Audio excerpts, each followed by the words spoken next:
بص، يعني عايزين نتكلم على اولا كاسونجو كاتونجو. تعالوا كده بالراحة. احنا من اسبوع تقريبا كان في تعاقد بصور ودخلنا نادر السيد. صحيح. كان مين؟ تشوبونج. اشمبونج لاعب الداخلية. صحيح. تمام. عندنا ستانلي. وبعد كده النهارده في المؤتمر الصحفي للمستشار مرتضى منصور رئيس نادي الزمالك اعلن ان خلاص المفاوضات بتنتهي، يعني مع كاسونجو كابونجو هي انتهت خلاص. وهيدفعوا على فكره، وفي سي كمان هيدفعوا 12 مليون جنيه كاش و3 مليون جنيه تقسيط. اذا عندك كاسونجو كاتونجو، وبعد كده عندك اشمبونج، وبعد كده النهارده اكد المستشار مرتضى انه في طريقه لانهاء تعاقد مع رزاق سيسي لاعب اسوان. اذا 3 لعيبه. عندك ستانلي كده كده راجع دجله، واحنا قلنا الخبر ده صحيح. هنا ان هو مش هيكمل. عندك مايوكا هيمشي، لكن عندك معروف لسه مجدد تعاقده. لا، وما ينفعش يمشي. اذا في واحد زياده. اذا معنى الكلام ان اشمبونج هيروح سموحه بعد ما حصل لغط وكلام كتير، وانه خلاص اشمبونج والصور ومضى ودخل معانا نادر السيد وقال لك الراجل عايز اشمبونج عايز يروح الزمالك. اذا في حاله التعاقد مع رزاق سيسي هيكون قدام نادي الزمالك 3 اماكن فقط. هو مجدد عقده مع معروف يوسف. كاسونجو كاتونجو هيبقى الثاني. رزاق سيسي لو تعاقد معاه حاليا يبقى الثالث، وهيبعد عن التنافس مع سموحه والامضاء المشتركه مع اشمبونج. ومعناها كده ان اشمبونج هيروح لسموحه بالظبط كده. نمره 2، هناك خبر ايضا يمكن لم يتطرقوا اليه، وهي مباراه المؤجله في بين المصري وسموحه. لسه مقامه حالا. وهي مباراه مهمه جدا لجمهور النادي المصري والنادي سموحه ونادي الزمالك بالاخص. حاول المستشار مرتضى التقليل منه وقال انه وش وحش على المنتخب.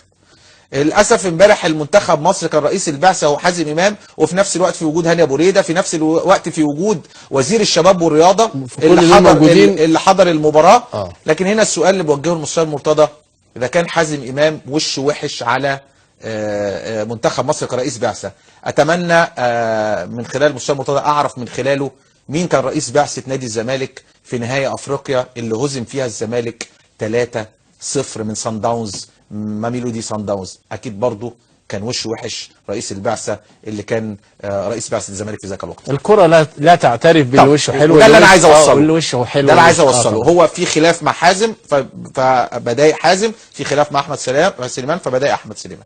طيب يعني البيان، بيان احمد سليمان. من حق كابتن احمد سليمان انه يرد. كل واحد يتهم الانسان بالفساد ده كلام خطير وكلام مش سهل، وبالتالي من حقه ان هو يرد، لان هو عنده عائله وعنده اسره وعنده زوجه وعنده اولاد.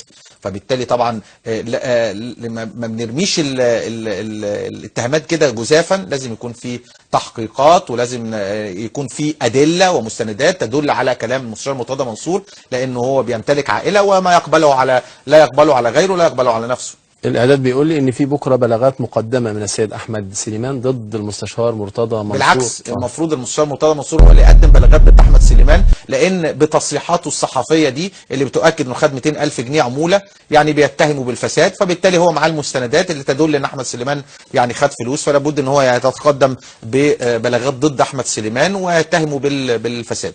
في رايك ايه اللي بيحصل لجماهير الزمالك؟ يعني ايه اللي بيحصل ده؟ الناس يعني قيمه زي المستشار مرتضى منصور، وايضا رمز من رموز الزمالك زي كابتن احمد سليمان، ليه كده؟ والله للاسف يعني يسالوا في الموضوع ده. كابتن احمد سليمان شخصيه محترمه، المستشار مرتضى منصور عمل حاجات كتير حلوه لنادي الزمالك، لكن للاسف مش يعني انا على حد علمي سمعت كمان ان الكابتن بعد رحيل شريف منير حسن، وهو اللي جده كابتن زكي عثمان، شال يافطه الجنينه بتاعت الكابتن زكي عثمان. طب الكابتن زكي عثمان ماله؟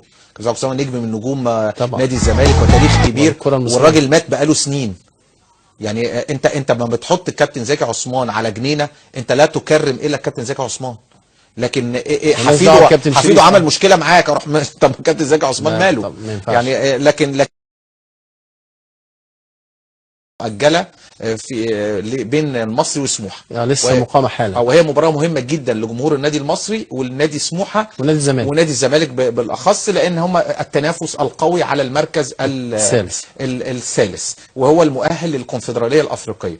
طبعا تقدم سموحه بهدف لسيد فريد، ثم تعادل النادي المصري في الدقيقه 88 بضربه جزاء كالعاده مثيره جدا للجدل من قبل ابراهيم نور الدين، وهميه زي ما يعني انا اتفرجت عليها صراحه، يعني لا تحتسب ضربه جزاء، ولكن يعني طالما بنقول ان المصري اتظلم قبل كده في اكثر من ضربه، يعني يعني زي لك ما لك وعليك ما عليك، ولكن على الاقل كابتن حسام او الجهاز الفني او كابتن ابراهيم يهدوا شويه، لان هناك ضربه جزاء احتسبت اهو، من على اثرها تعادل النادي المصري. وعلى فكره سموحه لو كسب كان هيطلع او فوق النادي المصري، يعدي المصري، يعدي المصري كده. الفارق النقاط ما بين الزمالك وما بين النادي المصري اصبح 3 نقاط، وما زال التنافس قوي جدا على المركز الثالث. نرجع تاني ل طبعا كلام خبر عصام الحضري. خبر عصام الحضري. منظومه بتحاول انها، طيب انا عايز اقول لحضرتك حاجه مهمه جدا.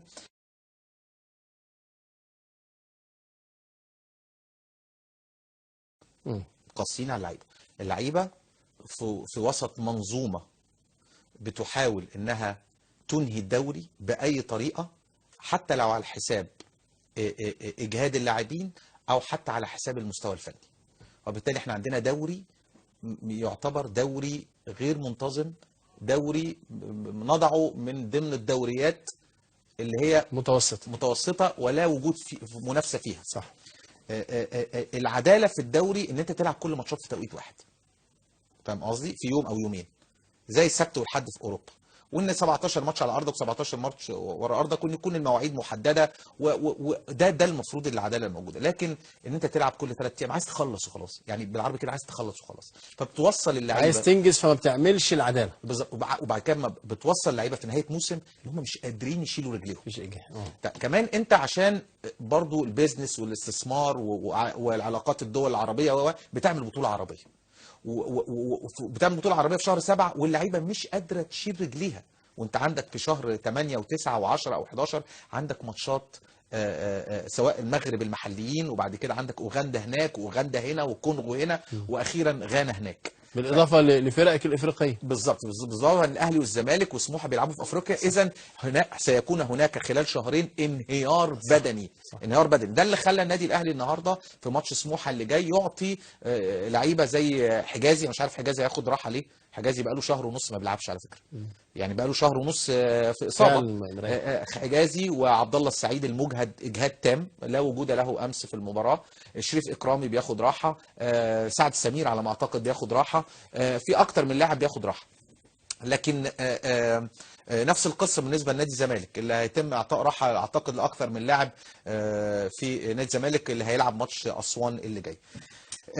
عايزين نقول ان مستر كوبر اتعاقد معاه اتحاد الكره المصري لكي يطور من اداء انا بدفع دولار ليه؟